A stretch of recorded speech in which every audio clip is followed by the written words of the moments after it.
Here we are again doing round 2 of work on this 2014 Dodge Ram 1500. It's got the 3.6 two-wheel drive, rear wheel drive. You're gonna have to excuse me for the noise back there. That's the chainsaw neighbors taking down a tree and saving himself some money chopping it up himself. Anyways, let me show y'all what we got so far on the teardown. Here's the front of the engine. Water pump's already been removed. Everything else that's in the way has already come off and is out of the way. I removed throttle body for more visibility and easy access. I am not removing AC lines. The harness is normally tied together, this wire with that wire. I took the zip tie holding them apart and shifted that up there to have some separation and have some view in here, so I can now show y'all. Yay, you see all that? That's where the thermostat goes, thermostat housing, and goes right in there, and water pump goes right underneath it. Show you. So that's your water pump. Hardest bolts to get to are the ones in the bottom. And then you got different size bolts, different length bolts. You gotta pay attention to all that. Right now I'm about to get all this scraped up and cleaned up. And put the new gasket on, put the new water pump on. Go ahead and clean up the timing covers. It's up to you when you're doing this job. Some people, sorry, hand was slipping. Some people replace this thermostat to the block housing. It's like a plastic housing. You'll see it online, they sell it. You don't have to replace that if you don't want to, if it's not leaking. This one's not leaking, we're not replacing that. We're just replacing the thermostat. This one actually had a code for a thermostat that was sticking. So that's why we got into all this, and then we're doing the water pump as preventative maintenance. We already did the whole top end of the motor in other videos. Go back and watch those videos. Here's what come apart. Here's your old water pump. 170,000 miles of service looks like coming off of here. The gasket's pretty glued on there, doesn't want to pop off. Here's your thermostat housing. This thermostat on these is built into the housing.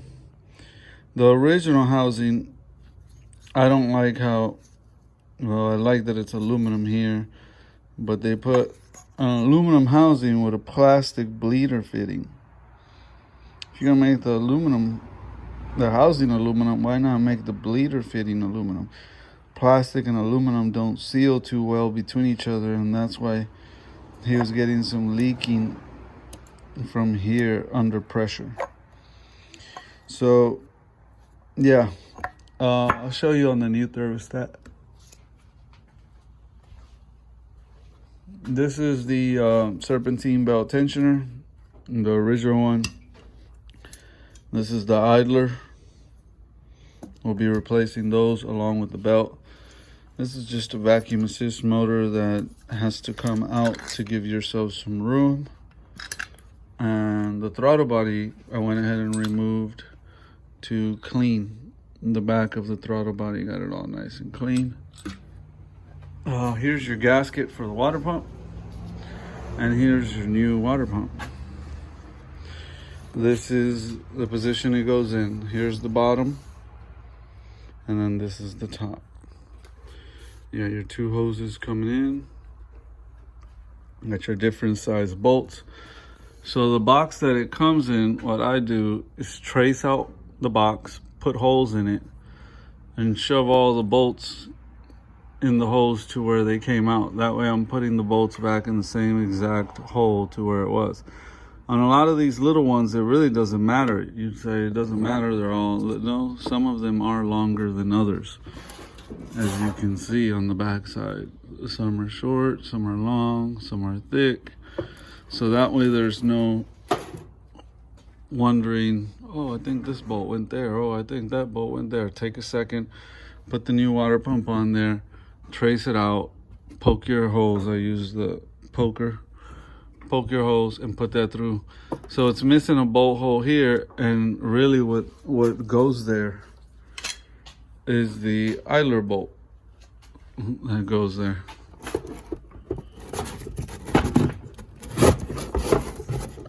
That didn't make the hole big enough, but the idler bolt will go right there. So that's what's missing there. Let me come back here and show you what else we're gonna do to this thing.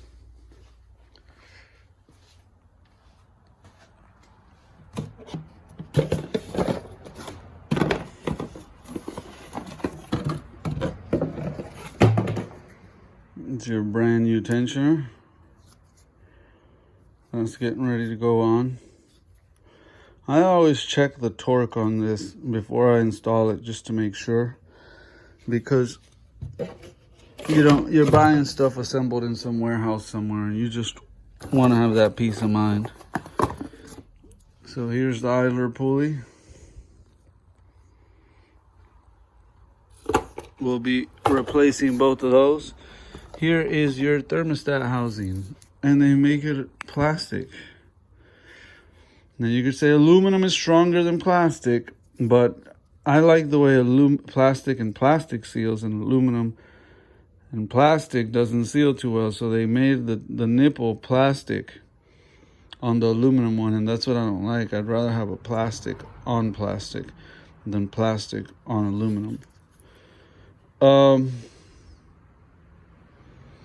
You got the bleeder nipple there, which I'm not sure if I'll be leaving in or taking out. I might be taking it out just for some better flow in the summer. And this one's a little better ventilated. See these vents? Get a lot of air from the front of the engine coming through there. And I didn't notice that on the aluminum one. And I think that might be the upgrade here. See the difference in these housings? So you still have your bleeder up top. You still have your two bolt holes there. This is sealed in a different way than with that nipple there. Technically, this plastic on aluminum could eventually seal. Like I said, I don't like this plastic on aluminum. So this is plastic on plastic. It can't leak from there. You have ventilation, air vents, that you don't have on this one. And other than that, it's pretty much the same. You got your rubber seal. So we will be throwing this guy on there. And when it sits on the engine,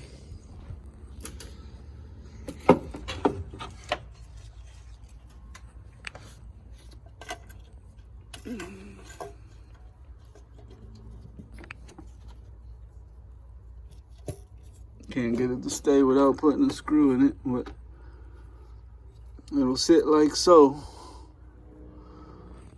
And now you see what I was talking about. Let me get my hand out of the way. With those air vents. So that channels air through there to help cool it. And this engine bay gets a lot of air coming through down here. Going down the highway, that gets channeled up, and they've been trying to use that air. They've capitalized that by doing that into the design. So that's pretty smart. I got to give them a good old solid pat on the back for that one. So normally you would think, when I normally look these parts up online, I was thinking, man, I don't want to replace an aluminum thermostat housing with a plastic one, right? That's bogus. I want to put another aluminum, right? Because aluminum is stronger, longer durability. But thermostats aren't meant to be on there forever. They're meant to be changed more frequently, especially if you live in a southern state like Florida. And plastic, I mean, you'd be surprised how long plastic will last. So this is pretty solid. And I didn't see the aluminum ones. If you wanted to buy one, it was a used one. If you wanted to get it new from the dealership, it was an arm and a leg. This was affordable. Amazon, shipped right to the house, easy peasy. Can't argue with it, you know? And so the design on the thermostat's a little bit different if you look here to there. But they say it opens at the same operating temperature and closes at the same operating temperature as this one. You're not manipulating any of that. So it's just a difference in design, but they open and close at the same temperatures. And you have a housing that's a little more efficient as far as air flow and less chances of it leaking. And you want to keep the same material, you know, plastic on plastic. So that's my little talk on thermostats. Let me come over here and show you the rest. All right. I got these tires in the way for this Durango, so I didn't think about that when I started recording, but we'll record around them. Here's your cabin air filter. Enviro Shield cabin air filter from Napa. And what this does is it filters the quality of the air that you breathe inside the cabin of the vehicle. It's not the air filter air, it's the cabin air, for those of you that are confused. And this does have, this is a Napa Gold, made in Poland, Polania. So part number 4313 for a 2014 Dodge Ram 1500. This is good quality material. This will filter all the air that he is breathing while he's traveling around driving inside of his truck. And I bet you it hasn't been changed and it looks gross. I'll make sure I put a before and after on when I get that one out.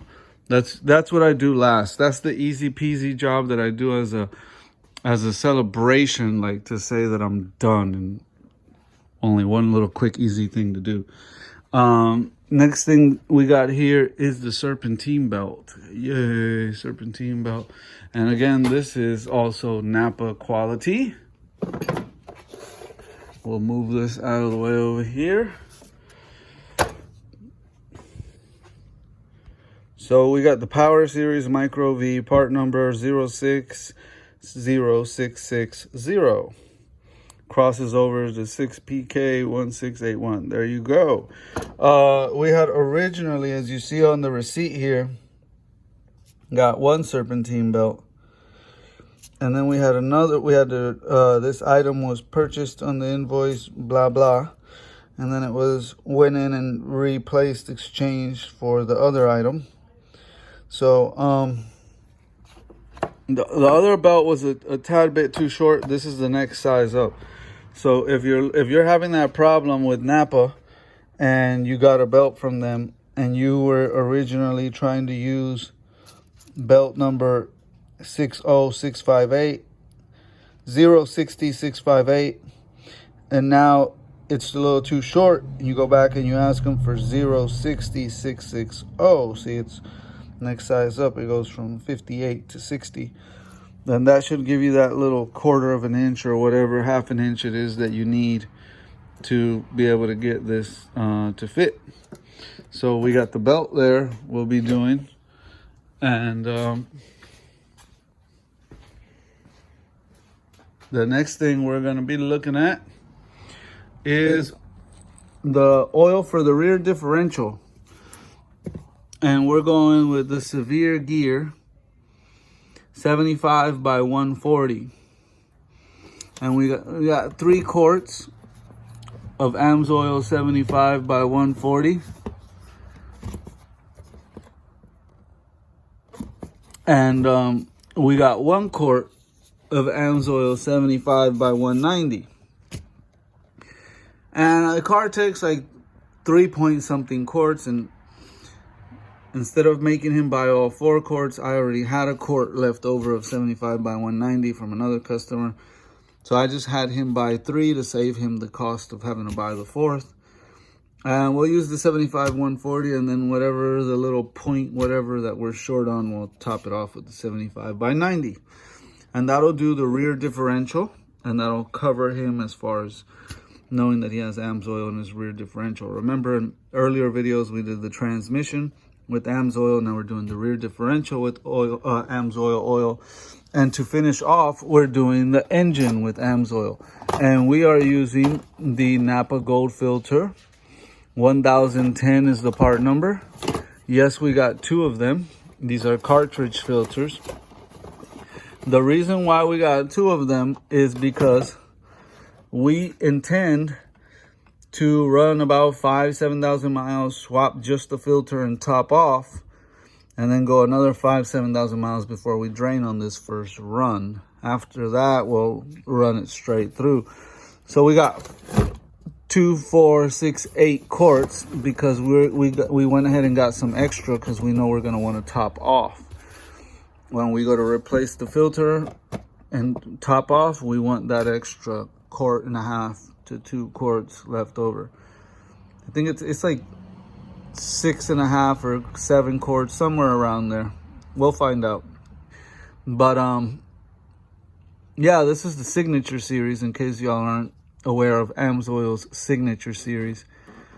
100% synthetic motor oil, comes with the AMSOIL up to 25,000 miles of protection or 1 year.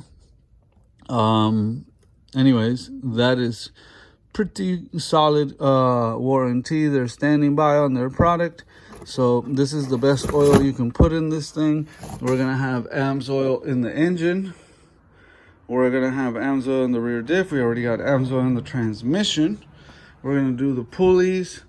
We're going to do obviously everything else we discussed that I already showed you, water pump, thermostat, all that. Come back to the receipt and show you that AMSOIL 8 quarts of the Signature series 5W30, 8 quarts at $11.90 a quart, totaled out to 95 bucks. So it's $100 for that box of AMSOIL. And then your Napa Gold oil filters. It says quantity 1 here because the other one was purchased on the other receipt. It's a $14 filter. And it's retail. Commercial, it drops it down to $7.74. So you extend my discount onto him. So it's normally retail, like if you went to a shop, that's what the markup would be. And this is what the commercial cost is, $7.74. So $7.74 times 2 is pretty much what he would have paid retail for one. He's about $15 for both filters. So how much does it cost for just an AMSOIL oil change? For those of you that are considering running some Signature series AMSOIL, you're paying $100 for a box like that and $15 for 2 filters. So you're at 115 bucks, add a little tax, and let's just say it's in the neighborhood of 120. Gets you a solid oil change. Then the next thing we were looking at is the 75 by 140 AMSOIL for the rear diff. Again, he only paid for 3. Those are not cheap, as you can see here. They are $18.85 a quart. Round that up with tax, it's about $20 a quart. And so it's roughly about 56, 55. Add tax, we'll say 60 bucks for those 3 bottles that went in the rear diff. You see the price difference from 3 bottles to 8 bottles of the AMSOIL Signature series. That rear diff stuff is not cheap. But you know, you don't change it as often, it lasts a lot longer. So then the cabin air filter again was only $18.81, 20 bucks there, blah blah. Serpentine belt, 29 to 22. There was a little bit of price difference in between the both. Came out to $81.90 after we added 6.5% sales tax in our tax bracket here. We were totaled $170 and added that $11.10 and $81.90 out the door. So $182 out the door. Got him his belt, his cabin air filter, Everything else you see here was ordered on Amazon. The thermostat was ordered on Amazon. Water pump was ordered on Amazon.